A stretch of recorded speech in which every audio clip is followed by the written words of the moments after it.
3 नवंबर को राष्ट्रपति द्रौपदी मुर्मू का उत्तराखंड दौरा। राज्य स्थापना के 25 वर्ष पूरे होने पर विशेष सत्र। देहरादून में 6 नवंबर को बड़ा रोजगार मेला। 30 से अधिक कंपनियां मेले में होंगी शामिल।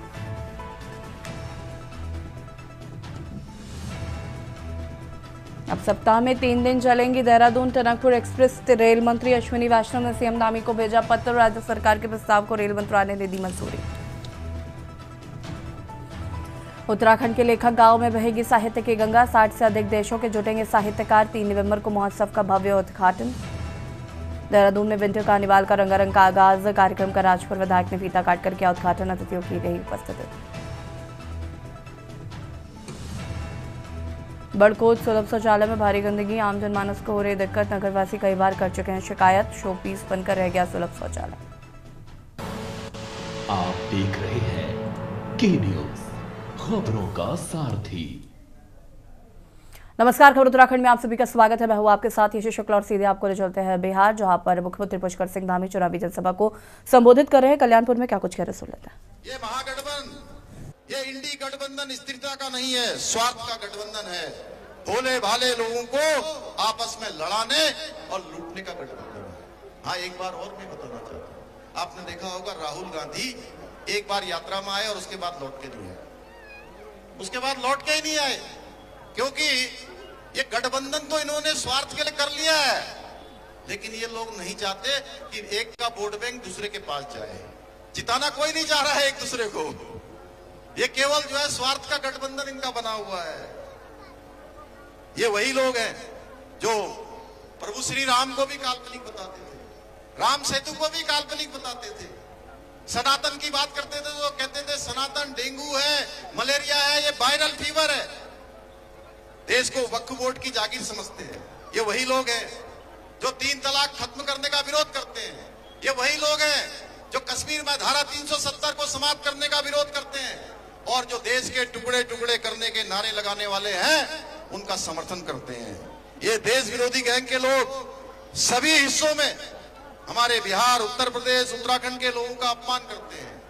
और जानते हैं किसकी पैरवी करते हैं, किसको संरक्षण देते हैं? घुसपैठियों को संरक्षण देते हैं। भाइयों बहनों, ये गैंग आज बिहार में भी घुसपैठियों को बसाकर बिहार के लोगों का हक छीनने का प्रयास कर रहे हैं, क्योंकि इनकी तुष्टीकरण की राजनीति में इनको सिर्फ और सिर्फ वोट बैंक दिखाई देता है। अब फैसला आपको करना है। अब जैसे हमारे सचिंद्र जी कह रहे थे, जज आप लोग हैं, आपके हाथ में बटन है कि आपको फैसला करना है कि ऐसे लोगों का साथ देना है या बिहार को विकास के रास्ते पर आगे बढ़ाना है। आप लोग राष्ट्रहित को सर्वमान्य वाली, सर्वप्रथम मानने वाली भारतीय जनता गठबंधन, एनडीए गठबंधन के साथ खड़े होंगे या घुसपैठियों का समर्थन करने वालों के साथ खड़े होंगे? आप समान नागरिक संहिता के साथ खड़े होंगे या शरीयत का कानून लागू करने वाले, महिलाओं के शोषण को खुली छूट देने वाले लोगों का साथ देंगे? भाइयों बहनों, हमें भ्रष्टाचार और तुष्टीकरण के इस मिशन को रोकना है, और आदरणीय प्रधानमंत्री नरेंद्र मोदी जी और नीतीश जी के नेतृत्व में बिहार में डबल इंजन की सरकार बनानी है और विकसित भारत और आत्मनिर्भर बिहार बनाने में अपना योगदान सुनिश्चित करना है। इसलिए मैं आप सभी से अपील करता हूं कि 11 नवंबर को भारतीय जनता पार्टी के प्रत्याशी सचिंद्र प्रसाद सिंह जी को इनके पक्ष में मतदान करके भारी मतों से इनको विजय बनाना है और सशक्त, समृद्ध और विकसित बिहार के निर्माण में अपना योगदान देना है। मैं देवभूमि उत्तराखंड से आया हूं, जहां बाबा केदार हैं, भगवान बद्री विशाल हैं, गंगा मैया है, यमुना मैया है। पूरा देवभूमि देवों की कृपा से आच्छादित है। आप कहें तो मैं इनको विजय की माला एक पहना देता हूं यहां पर। बताइए, पहना दे इनको माला? आप लोग सब लोग इनको जिताने के लिए तैयार है ना? कितने हजार से? कितने हजार से? तो मैं आप सबकी तरफ से इनको जो है विजय माला पहना देता हूं। पहना दूं ना? चलिए, बहुत बहुत धन्यवाद। जय हिंद, जय भारत, भारत माता की।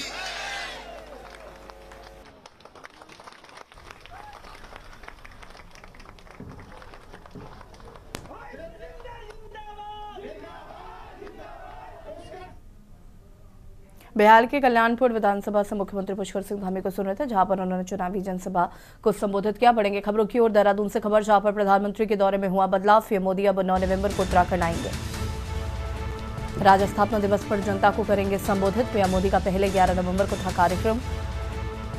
उत्तराखंड मना रहा है रजत जयंती उत्सव। 9 नवंबर को उत्तराखंड के 25 वर्ष होंगे पूरे।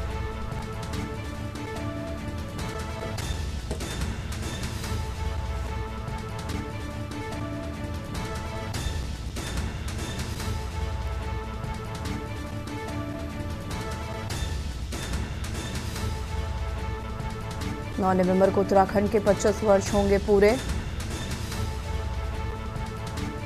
प्रधानमंत्री के दौरे में हुआ बदलाव। पीएम मोदी अब 9 नवंबर को पहुंचेंगे उत्तराखंड।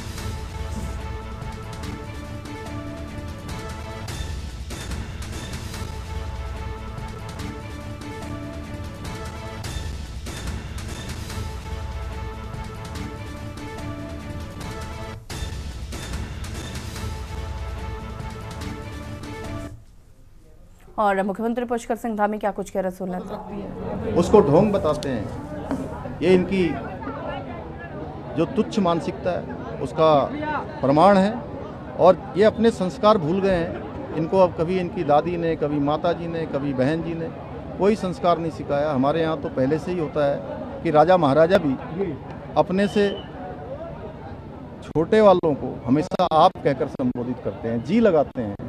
ये हमारे भारत की संस्कृति, बिहार की संस्कृति है, जहाँ से पूरे देश को जो है, दुनिया को एक संदेश जाता है। और आज बिहार का चुनाव हो रहा है, ऐसे समय में यहाँ की माताओं बहनों का अपमान मैं समझता हूँ पूरे बिहार का अपमान है। जी खुद को कह रहे हैं कि हम सीएम बनेंगे, क्या दावा लगातार अभी आप सुन रहे थे। यहाँ पर मैं अनेक स्थानों पर गया हूँ। जिस प्रकार से आज एनडीए गठबंधन के साथ प्रधानमंत्री मोदी जी के नेतृत्व में, नीतीश जी के नेतृत्व में, और जितेंद्र राम मांझी, उपेंद्र कुशवाहा, चिराग पासवान जी, ये जो हमारा गठबंधन है, इस पूरे गठबंधन को बिहार की जनता ने पूरी तरह से चुनने का मन बना लिया है। डबल इंजन की यहाँ सरकार बनेगी।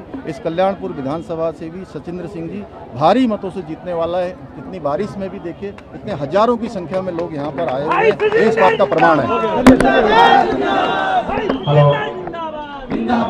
देहरादून से खबर, जहां पर नगर निगम देहरादून द्वारा निर्मित रजत जयंती पार्क निर्धारित समय से पूर्व पूरा कर लिया गया है। ये पार्क रजत जयंती के अवसर पर शहर को समर्पित किया जाएगा। नगर निगम के अनुसार पार्क को आधुनिक सुविधाओं और हरे सौंदर्य के साथ विकसित किया गया है, जिससे नागरिकों को स्वच्छ और सुंदर विश्राम स्थल प्राप्त होगा।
खबर देहरादून से, जहां भारतीय मानक ब्यूरो देहरादून शाखा कार्यालय ने होटल रिजेंटा में मानक मंथन कार्यक्रम का आयोजन किया। कार्यक्रम का उद्देश्य औद्योगिक सुरक्षा, हेलमेट हेतु भारतीय मानक आईएस 2925 के संशोधन और सुधार पर उद्योग, उपभोक्ता व नियामक संस्थाओं के साथ चर्चा करना था। कार्यक्रम के मुख्य अतिथि अनिल पेटवाल, अतिरिक्त आयुक्त श्रम विभाग रहे। उन्होंने कार्यस्थलों पर सुरक्षा सुनिश्चित करने में मानकीकरण की भूमिका को महत्वपूर्ण बताया।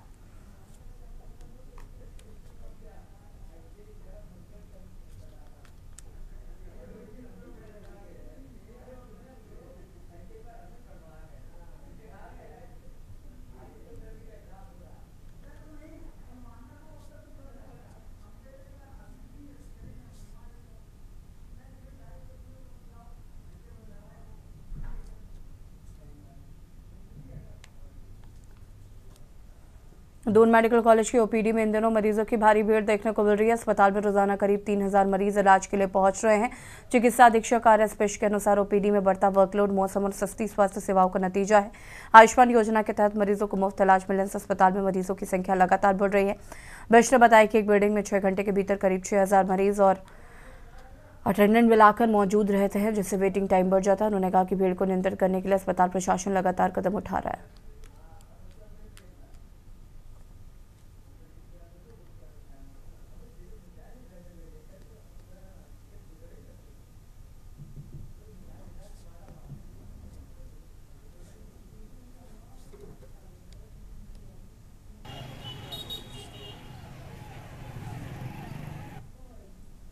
देखिए, ये इश्यू तो जैसे जैसे हमारे वर्कलोड बढ़ेगा ये आएगा ही आएगा। इस वक्त हमारे जो ओपीडी है लगभग 3000 की ओपीडी हो रही है पर डे की, लगभग 3000 तक पहुंच गए हैं हम लोग।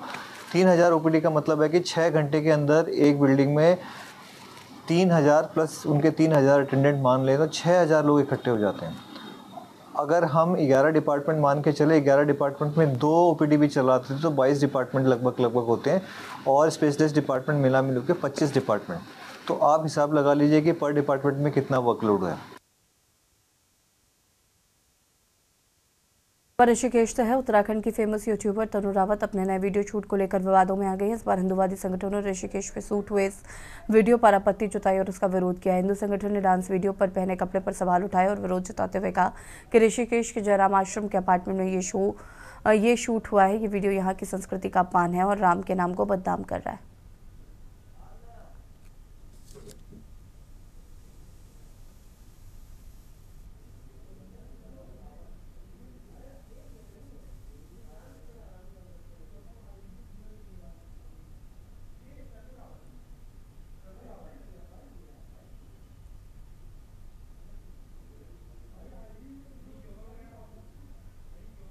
बाजार बना, इसका आप देखते हैं कि स्वामी श्री अवधेशानंद गिरी जी महाराज ने इसका जो है इनोग्रेशन किया, मुहूर्त किया, शुभ मुहूर्त हुआ। लेकिन यहाँ पर क्या कार्य हो रहे हैं वो भी हमने आपको रील के माध्यम से दिखाया कि एक लड़की तिलक लगा के अपनी पूरी भारतीय संस्कृति को खत्म कर चुकी है। छोटे छोटे कपड़ों में, ऐसे कपड़ों में वो यहाँ पर नृत्य करती है, पूरे कंपाउंड के अंदर घूम के, उसे रोकने वाला कोई नहीं है। जो फ्लैट में वो रह रही है, उस फ्लैट के बाहर, सभी फ्लैटों के बाहर पूरे कॉरिडोर में वो नृत्य करती फिर रही है, छत पर नृत्य कर रही है, पूरे बाजार के अंदर नृत्य कर रही है, कोई रोकने वाला नहीं है। उसकी वीडियो हमने आपको दिखाई। खबर रुड़की से जाता ऐसे क्षेत्र के नौबतपुर मूलेवाला ग्राम निवासी ग्रामीण सचिन कुमार ने क्षेत्रीय लेखपाल अंजू कुमार का खनन माफियाओं के साथ मिलीभगत का गंभीर आरोप लगाया है। आरोप की खनन माफियाओं से साठगांठ कर गांव में बड़े पैमाने पर अवैध खनन किया जा रहा है। गांव के ही दबंग मिलीभगत कर लगातार अवैध खनन करा रहे हैं। हालांकि नायब तहसीलदार यूसुफ अली ने आरोपों को निराधार ठहराया। उन्होंने शिकायतकर्ता सचिन कुमार की खनन कार्य में संलिप्त की शिकायतें प्राप्त होने की बात स्वीकार की है।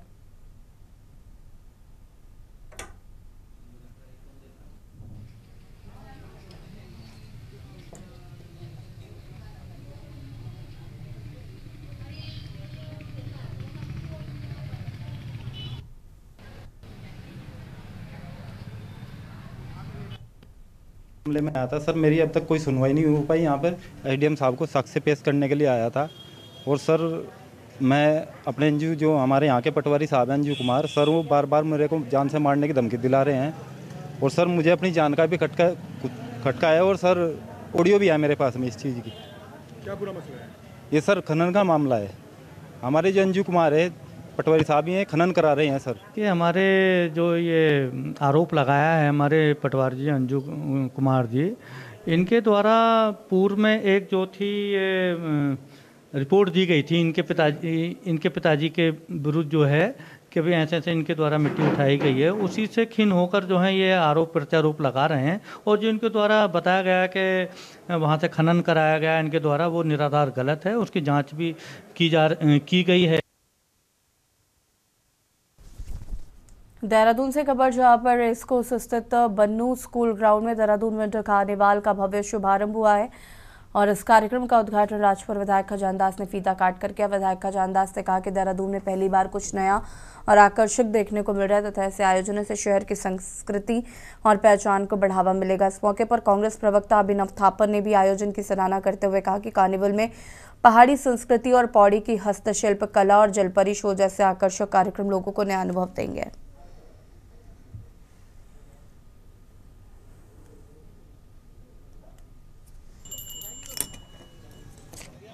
चाहता हूँ जो हमारे आयोजक हैं, इन्होंने एक नया प्रयास किया है, जलपरी और ये सब। अभी मैं पहाड़ का भी देख रहा था, एक पौड़ी की भी दालों का एक यहाँ पे स्टॉल है।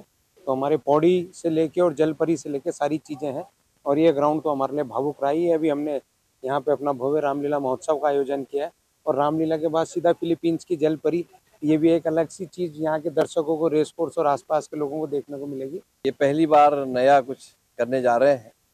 मैं बहुत शुभकामनाएं देना चाहूँगा कि जलपरी जैसा यहाँ पर जो हमने अभी देखा गया, आप लोगों ने भी देखा है, बहुत ही एक सराहनीय है और नया कुछ न लेके आते हैं और हर माह में या तीसरे चौथे माह में कुछ नया करने की कोशिश करते हैं। ये बहुत अच्छी बात है, मैं शुभकामनाएं देना चाहूँगा और मैं सभी दर्शकगणों से भी निवेदन करूँगा कि आए और एक बार यहाँ का नज़ारा देखें। हो गया है 29 तारीख से और ये 29 नवंबर 1 महीना चलेगा पूरा। ये इसका शो टाइमिंग है 1 बजे से लेके 10 बजे तक रात्रि। 30 रुपये हमारा इसका एंट्री है, गेट है और 100 रुपये जलपरी है। जिसको देखना है तो 100 रुपये का टिकट लेके जलपरी शो देखेगा। सांस्कृतिक प्रोग्राम इसके बाद एक बहुत बड़ा प्रोजेक्ट है हमारे पे नया है, जिसके लिए हम प्रयास कर रहे हैं उत्तराखंड वासियों के लिए। और हम अपने जितने उत्तराखंड के लोग हैं उनसे कहेंगे हमसे कुछ करें। हम एक राम मंदिर लाने वाले हैं यहाँ पर। खबर कालाडूंगी से है, जहां पर वार्ड नंबर 6 से 44 वर्षों बाद मुख्य मार्ग में जोड़ने वाले मार्ग का निर्माण कार्य शुरू हो गया है। विधायक बंसीधर भगत व नगर पालिका अध्यक्ष रेखा कथियोरा ने मुख्य रूप से 40 लाख की धनराशि से बन रहे मार्ग का शिलान्यास किया। 125 से अधिक परिवार मार्ग से वंचित थे और नगरवासियों ने विधायक बंशीधर भगत का आभार जताया है। बीते 40 वर्षों से मार्ग में व्यक्ति के रास्ते पर कुछ हिस्सा जमीन नहीं बन पा रही थी। नगरवासियों की शिकायत पर विधायक बंसीधर भगत ने वार्ड नंबर 6 में स्थित रास्ते का एसडीएम राजस्व व नगर पालिका टीम व पुलिस प्रशासन के साथ मौके पर निरीक्षण कर भूमि के दस्तावेजों की बारीकी से जांच कर समाधान निकालकर मार्ग का निर्माण कार्य शुरू करने के निर्देश दिए।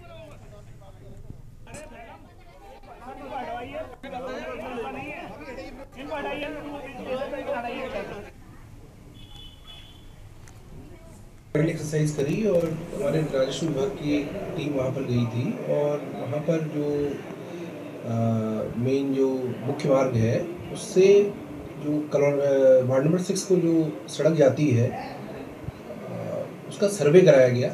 सर्वे में देखा गया कि खसरा नंबर जो 71 है वो विवादित था वहाँ पे और खसरा नंबर 71 के अंतर्गत ही 71/1 पर 0.104 हेक्टेयर लैंड पर सिविल न्यायालय का स्टे भी था और नगर पालिका द्वारा मार्ग निर्माण के लिए टेंडर किया गया था जून के महीने में और वर्क ऑर्डर भी इश्यू हो गया था। ये विवाद चलता आ रहा है। कुछ एक सामाजिक तत्व जो है, लेडीज हो या जेंट्स हो, देखिए सबको समझना चाहिए जनहित सबसे सर्वोपरि है और जनहित में ये सड़क अवश्य बनना चाहिए, जिसमें विधायक जी आगे बढ़ के आए और हमें ये आश्वासन दिया और इसको करके भी दिखाया। आज शिलान्यास है और ये सड़क जरूर बनेगी और बनेगी और ये विधायक जी के प्रयासों से और हमारे प्रयासों से, जनता के प्रयासों से जनहित में बन रही है। प्रकार की कोई विवादित जमीन नहीं है। एक स्थान, छोटे से स्थान पर किसी एक व्यक्ति ने कोई स्टे लिया है तो हमने उसको अदालत का सम्मान करते हुए उस स्थान को छुआ नहीं। आगे पीछे 200 लोग रोड पर रहते हैं और बिल्कुल नरक हो रहा है उनके जाने का रास्ता, तो इसलिए उस पर सड़क बनाई जा रही है। कुछ तथाकथित नेता लोग ये कह रहे हैं कि धृतराष्ट्र हैं। मैं उनसे कहना चाहता हूँ स्वयं अपनी आंखों को देखें। 200 लोग जिस रोड में रह रहे हैं। खबर पौड़ी से है, जहां पर जिले के कलजी खाल ब्लॉक के बेलखेत में कांग्रेस के ब्लॉक अध्यक्ष रघुनाथ सिंह रावत की अध्यक्षता में कार्यकर्ताओं की एक बैठक आयोजित हुई है, जिसमें पूर्व आईएएस और कांग्रेस के वरिष्ठ नेता सुंदरलाल मुयाल ने शिरकत की। उन्होंने इस मौके पर कार्यकर्ताओं में आगामी 2027 विधानसभा चुनाव को लेकर कार्यकर्ताओं में जोश भरा है।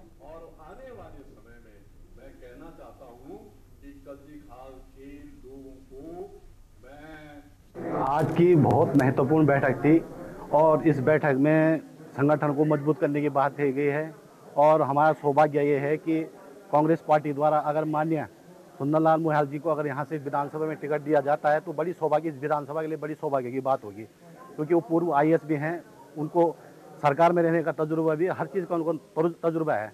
तो मैं तो यही कहूँगा कि उनको यहाँ से पौड़ी विधानसभा से सबसे पहले तो उनको पार्टी से मनोनीत किया जाए। पहले तो आपके चैनल के माध्यम से मैं सभी दर्शकों का हार्दिक धन्यवाद व्यक्त करता हूं। और आज हमारी जो यहाँ पे बैठक हुई है कांग्रेस पार्टी को मजबूत करने के लिए जो हमारी आज संगठन की बैठक हुई है, इसमें हमारे द्वारा निर्णय लिया गया और यह संकल्प लिया गया है कि हमने अपने बूथ लेवल पे जो हमारे बूथ के जो प्रभारी हैं उनको पार्टी के लिए मजबूत होकर काम करना है और एक एक बूथ को जो हमारी इकाई होती है, एक इकाई को मजबूत करके और हमें अपने संगठन के लिए काम करना है। सर्वप्रथम मैं आपके इंडिया न्यूज़ चैनल का धन्यवाद करता हूं कि आप यहां हमारे इस कार्यक्रम में पहुंचे हैं। और जहां तक आपने बात की कि शामिल क्यों हो रहे हैं, बहुत लोग हो रहे हैं हमारी पार्टी की नीतियों से प्रभावित होकर के यहाँ पर काफ़ी लोग हमारे साथ हैं। इससे निश्चित होता है कि बीजेपी में सब कुछ ठीक नहीं है। वहाँ पर केवल टीवी और ये आपके पेपर हैं, केवल वहीं छाए हुए हैं। विकास की कोई गंगा कोई यहाँ पर मुझे तो दिखाई नहीं देता है।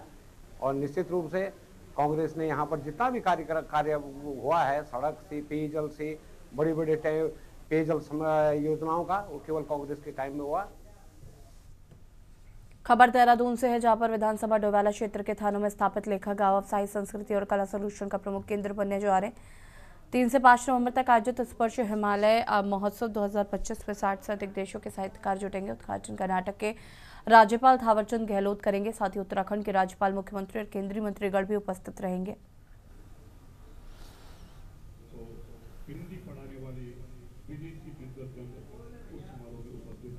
उत्तराखंड के जो रजत जयंती वर्ष है उसको मनाए जा रहे हैं। हमको बेहद खुशी है कि देश और दुनिया में रहने वाले सभी उत्तराखंड के जितने भी हमारे भाई बहन हैं वो इस उत्सव को मना रहे हैं। इन 25 वर्षों की जो हमारी यात्रा है वो निश्चित रूप में बहुत सुखद रही है। मैं क्योंकि उत्तर प्रदेश में भी मैं पर्वतीय विकास मंत्री रहा हूँ और तब और अब क्या स्थिति है मैं उसको भली प्रकार समझ सकता हूँ, जान सकता हूँ। तो मैं बहुत भरोसे के साथ ये कहना चाहूँगा, इन 25 वर्ष की अपनी यात्रा में उत्तराखंड ने बहुत अच्छे मुकाम हासिल किए हैं। खबर उत्तराखंड में फिलहाल अब तक ही। देखते रहिए के न्यूज़ इंडिया। नमस्कार। आप देख रहे हैं के न्यूज़, खबरों का सारथी।